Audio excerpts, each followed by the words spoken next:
Entouré de son père et de son frère, Lionel Messi arrive au tribunal de Barcelone. Le quintuple Ballon d'Or peut compter sur le soutien inconditionnel de ses supporters, mais dans la foule, des noms d'oiseaux fusent. Petit voleur ou va jouer à Panama sont peut-être parvenus aux oreilles de Léo.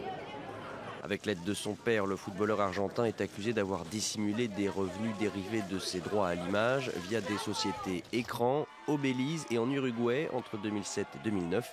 À l'époque, les deux pays étaient considérés comme des paradis fiscaux. Au total, il est accusé de 3 délits de fraude fiscale d'un montant cumulé de 4 160 000 euros. Messi, l'un des 4 sportifs les plus riches au monde selon Forbes, a subi pas moins de 21 contrôles fiscaux depuis 2013.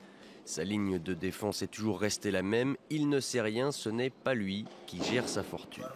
J'ai signé, mais je ne regarde jamais les contrats. Je ne sais pas ce que je signe. La question de l'argent, c'est mon papa qui s'en occupe. Et d'ailleurs, les faits ne sont pas contestés. Le joueur et son père ont déjà versé la somme qu'ils devaient au fisc, plus les intérêts de retard, soit quelques 5 millions d'euros.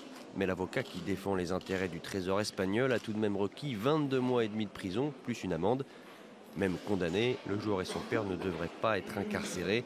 En Espagne, les peines inférieures à 2 ans ne sont en général pas exécutées quand il n'y a aucun antécédent judiciaire.